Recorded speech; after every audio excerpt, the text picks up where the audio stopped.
Today we are glad and privileged to listen to Reverend Horst Gerber, who lives in Ansbach near Neuendettelsau, the Center for Mission of the Evangelical Lutheran Church in Bavaria, who worked as a missionary in Papua New Guinea and pastor of the Evangelical Lutheran Church in Bavaria.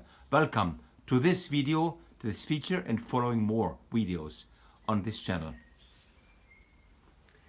I'm Reverend Horst Gerber. I have been missionary to Papua New Guinea from 1968 to 1981 and from 1992 to 1999. In addition, after going in old age, I have been with my wife 11 times as senior experts in a mission. I want to tell you some stories on my memory. It's going about cargo cults in Hube, Papua New Guinea. During our studies 1959 to 1966, pioneer missionary Dr. Georg Billhofer introduced us already to our basics of cargo cultism. The first standard literature covering this phenomenon was published in 1971 by ex-missionary Reverend Friedrich Steinbauer, Melanesische Cargo-Kulte. But often, theory is far away from reality. Means many topics you learn to understand once you get confronted with them. In January 1968, we arrived in New Guinea. April, we were assigned as missionaries to the Hube Circuit on the Huon Gulf Peninsula, back in the rugged mountains of Finschhafen. Right from the beginning, I was forced to find out where, from, and how this conception of cargo cult came about. So I collected information from my congregation elders and on the side from the people directly involved with this movement. What is cargo cult? Cargo is the English word for the load transported by ships. For the New Guineans, the collective name is used for goods produced by the white people, arriving on their shores or offloaded in their harbors. Since first contact by overseas civilization, these unknown, miraculous cargoes created all kinds of questions in the minds of the locals. The answers they found and reacted within their animistic cultural mythic beliefs resulted in all kinds of behaviors, practices, celebrations, which we call cults. Some of them created big movements covering large areas, counting thousands of followers. Accordingly, today we talk about many variations of cargo cult with their different practices, their own history and development, leaders and prophets. Especially after the Second World War, when endless floods of materials got spoiled along the coast and the islands between Madang on the north towards Finschhafen and further on to Leni and the Morobe Bay and beyond into Papua in the south. Finschhafen used to accommodate the headquarters of the Allied troops under General MacArthur's command during the Japanese attack from the smaller Pacific islands to get hold of the mainland New Guinea until 1942. Countless locals served the foreign soldiers as carriers, translators, pathfinders to unload the ships and transport the materials to the remotest positions.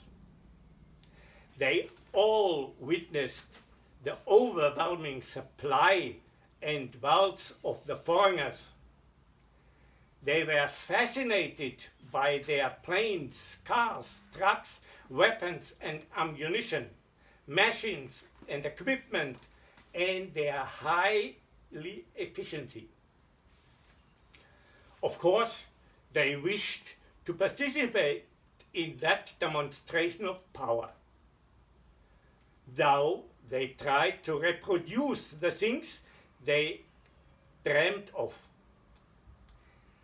In their natural magic world, they knew about two ways of reproduction only: to till the land, plant and harvest, and to copulate of female with male partners.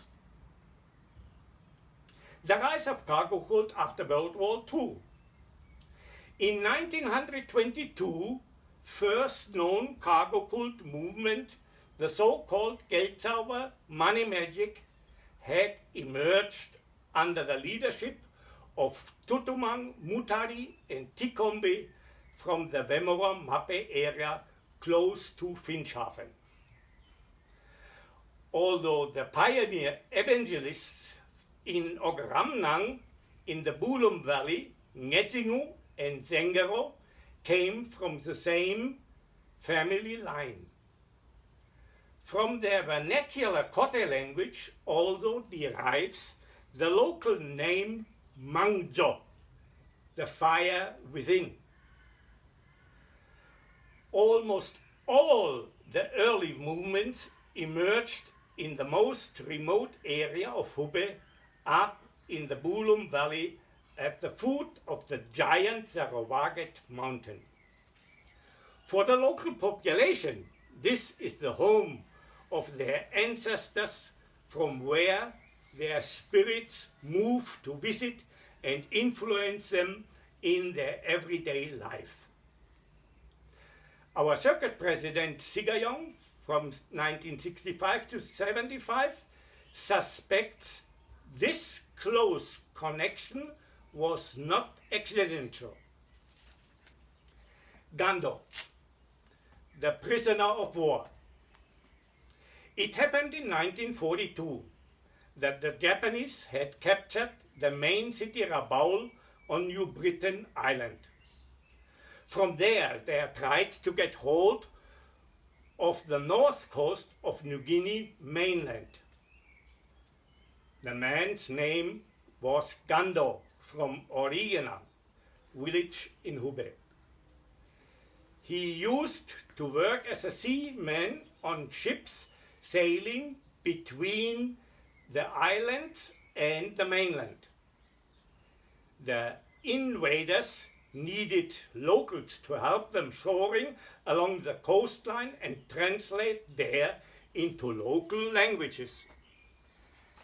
Therefore, they caught Gando. To make him submissive, they brutally kicked him, lashed him, beat him, also with their bayonets, until he lost consciousness. They treated him without mercy and brought him on board of one of their military barges. Under the cover of night, they started off their mission from Rabaul towards the mainland. When Gando woke up, darkness faded into twilight, and Gando could roughly make out the reef line in front of the entrance to the lagoon of Sialum. That moment was the one and only chance. Determined to escape, he jumped overboard. He felt pain all over his badly tortured body. The salt water burned terribly in his numerous wounds. He was afraid to drown or to be recaptured at any moment. But he fought for his life. The closer he came to the reef, the more he had to fight against the higher rolling waves. His struggle seemed hopeless. But somehow he made it over to the reef and into the lagoon, onto the sand and into the protection of the bush. With solid ground back under his legs, his escape was not really a problem anymore, as Gando knew the area very well. At last, he found his way home. His wounds healed, although the scars remained witnesses of his experiences. Gando, the medium. And these memories wouldn't let Gando's mind come to rest. Though Gando was a baptized Christian, he still maintained the ancestral belief. He had not simply woken up from a kind of a sleep. No, Morobe, he had died. Really, no doubt. He had risen from death like Jesus. Of course, he was not really Jesus. Yet, Anutu, God, had granted him the power to return to life. But in the meanwhile, he should use his topirinehe, his given power. Certainly, there were many possibilities to influence the ancestors to improve their living conditions. Surely, the ancestors could supply his people with all kinds of useful tools and materials. All his agony and his death must have had a meaning or a purpose. He was convinced he was chosen as a medium. Sickness, fire, accident, spell, magic, and so forth must no longer control and dominate their life. If he could use his power in the right way, he could bring about a change and make a difference for his people. Yes, it could work. No, it must become reality. Gando reconsidered.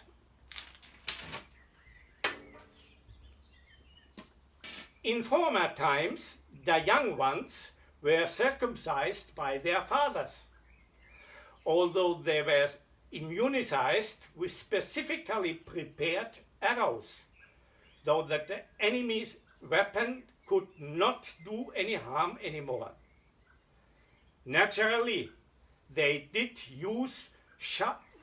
not use sharp-pointed arrows like this, but ones with rounded tops. Of course, that was a very painful and sometimes a bit dangerous, but not mortal. These were the traditional initiation rituals typical for Hubes.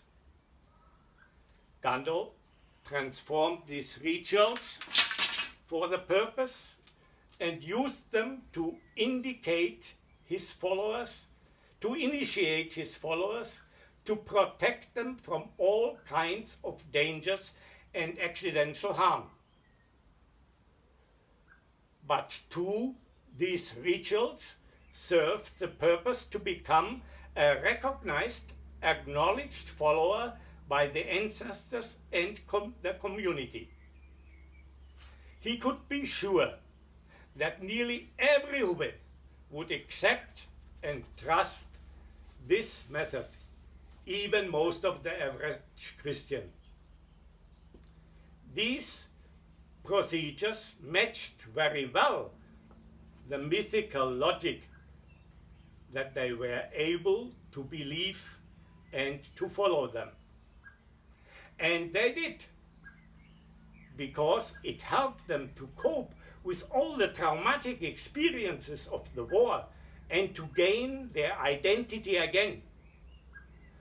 All these terrible traumatic experiences of the war, and so they started to believe and to follow Gando in every growing numbers.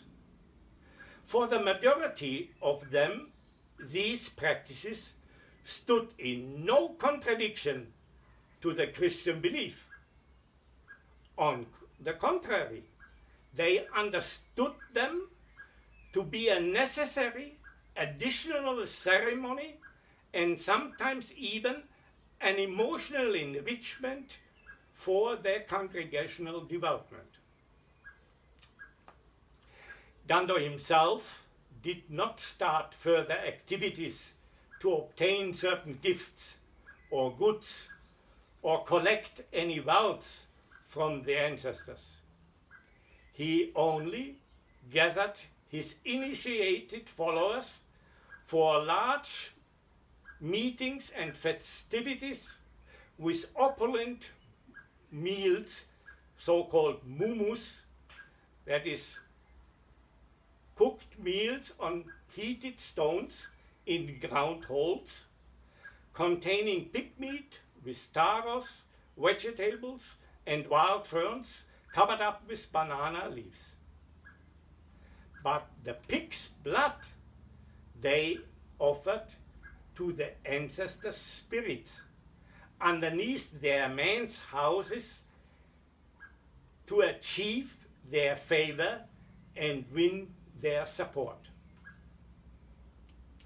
But Gando's ideas and teaching inspired further development in later years.